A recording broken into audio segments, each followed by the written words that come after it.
I've received a lot of briefings over the last 4 years, and if I look back to at the end of year one and approach the end of year two, this was a constant. The Russian economy will never be able to cope with this. It's still coping. It's still coping, and there's no doubt the Ukrainians now are pretty confident that Russia's losing more people than it can generate. But the harsh reality is it's still managing to keep going on the ground. And I think there are clearly ways that if the energy infrastructure, which basically provides most of the wealth for Russia, rather than just doing the stuff that's close to Ukraine, if they had the ability to go further, I think that could have a profound implication on the motives for President Putin. And then it might be more interesting because he might be looking for an off-ramp in some way to avoid himself getting, because I think you've said in the past, the Russian dictators, generally their end is pretty significant and sudden. Yeah. So he'll be keen to avoid the repeats of history there. But I'm not a subscriber to the view. I think you use the what is it called, the Grey Fleet, what is it, the fleet of the Russian ships. I was at a briefing, they said, so why aren't you intercepting the ones? And somebody said to me, do you realise there's over 700 of those in the waters around the world? And you go, okay, that's a pretty significant challenge. And if you were to try and take onesie twosies out, you're not having strategic effect. They'll just subcontract more in. Well, and therefore, and don't get me wrong, there's part of me goes, you do everything. But actually at this stage in the war, you want to be looking for things that can have strategic impact rather than just irritations on his picnic, as it were. Yeah. So, okay, we're coming to the end of this time. We can talk about this. Crystal ball time. What's going to happen in the next 3, 6 and 9 months?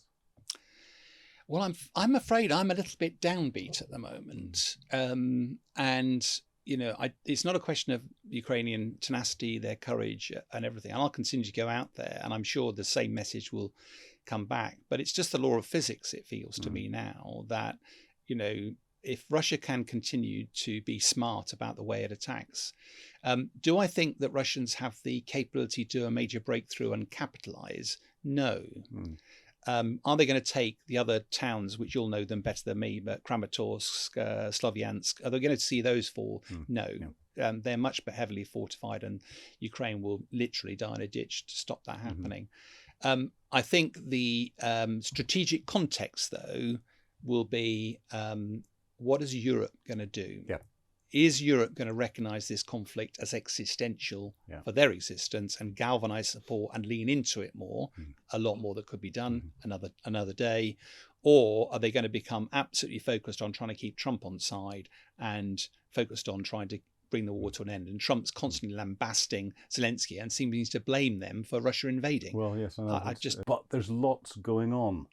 The first thing was, Zelensky allegedly saying he was going to hold a presidential election and a referendum on a peace deal on the, people were quoting 24th of February, but then that seems to be against, or was definitely against, what's in the Ukrainian constitution, where elections are not allowed when martial law is in place. But it could have been a sop to Donald Trump. Then he's come out to say that wasn't happening. What do you make of it all? Well, first of all, your initial point, I think, we're into the sort of realms of World War II now, aren't we? We're going to start our 5th year, and you and I have been analysing this. Never expected it to be going on this long. For this length of time, exactly. Putin wouldn't have expected either. And I think more worrying, actually, I looked at some of the websites for some of the big national, the BBC used to have a tab on it, War in Ukraine. I noticed it's disappeared. Yeah. And it's almost like it's falling off the national agenda, and yet the war is still ferociously fighting. And for many of my military colleagues, they believe it's entering a very, very difficult phase. I'm sure we'll get into that. But going to your point, President Zelensky, it's really weird, this whole business about elections and whatever. If you look, first of all, the Constitution, second, which Zelensky actually said, once we have a ceasefire and once the security guarantees are in place, that's what he actually said. But some of that latter caveat seemed to have been drifted off the agenda. And I think, as you suggested, this is all about Zelensky desperately wants to keep on the right side of President Trump. He wants to demonstrate that he's willing to talk, he's willing to compromise, he's willing to have elections, but not in the middle of a war, which would anti-constitutional. And besides, there's a poll that's recently been released that says 65% of Ukrainians have no appetite for giving up, every appetite for continuing. And I have to say, my most recent visit there, I didn't meet one person who was prepared to compromise. Well, and at the same time, the Russians seem to be doubling down on them not compromising at all. I don't think Zelensky's given quite a lot over the last 4 years as peace deals have been mooted. But Putin actually hasn't given a single thing, and in fact has actually asked for even more. He doesn't seem to be wanting to negotiate. No, and with you and I, with our military backgrounds, you can only really negotiate if both sides see benefit in bringing the war to an end. And I think the most recent briefings I've been receiving, it does look like Russia is on the front foot. Mm-hmm. It is, I know it's an awful term, you and I'll disagree, but they are winning when it comes to the tactical fight. They're moving incredibly slowly, but rather than focusing on one point of effort, Pokrovsk, they now seem to be diversifying in a much broader range of pushes. And of course, that is like cracks in a dam. It's highlighting the weakness of Ukraine, which is people. Mm-hmm. And although they're paying a dreadful price, somebody said that the rate of progress is 20th of that in Afghanistan, the Soviet, and 20 times the casualties. But so far, it does appear that economically, although the warnings were always Russia won't be able to sustain it, they are. People, they are. Their economy is on a war footing, and they are creating the materiel that they need to support it. So if you were Putin, I mean, if I was a military advisor to Putin, I think I'd be saying to him, just carry on. You're watching Trump trying to step away from it. You're watching Europe somewhat divided, and you are making progress. Well, it's interesting you say that. The one thing the Russians can play for is time, because the one thing they know that Western politics doesn't have is time, because we think in prime ministerial, presidential, parliamentary election timeframes, or more accurately, what tomorrow morning's or this afternoon's tweet is going to be, and everything else. And so we're reactive. He can be proactive. And you're saying and highlighting that the Ukraine tab has disappeared off the BBC is showing Ukraine fatigue, and that plays into Putin's hands. That's what he wants. And the front line, yes, Russia is advancing on the front line. A few hundred meters every day. They've captured in the last 4 years about 40 to 50 kilometers they've advanced. But again, we talk about success in the front line. The Russians talked about success in Kupiansk. They haven't captured Kupiansk. Pokrovsk, I fully expected Pokrovsk to fall before Christmas. It hasn't. And it seems as if the Ukrainians have managed to consolidate there.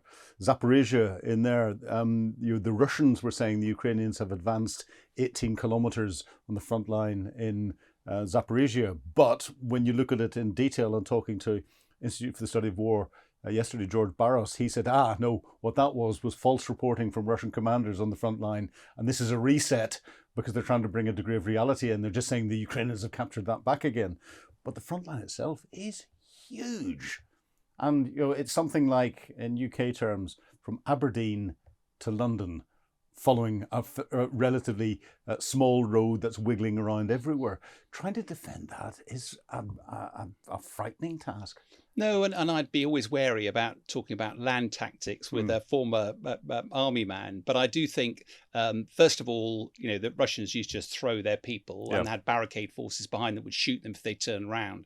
They seem to have evolved a lot more now. And actually, by putting pressure across the front, they're stretching Ukrainian resources. And bluntly, Russia is a much bigger country. It has much more call on soldiers available. Now, you and I both know if you're on the offense, you have to get out of your trenches and charge at the enemy. That makes it very, very difficult in terms of casualties.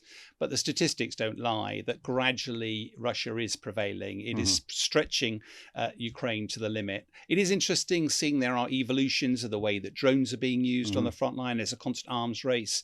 It's also watching Ukraine try to hit energy infrastructure in Russia. There's various reports that Russia's massively reduced its oil exports, which must be hurting it financially. But bluntly, what I just don't understand is that Ukraine needs to be able to strike deeper into Russia.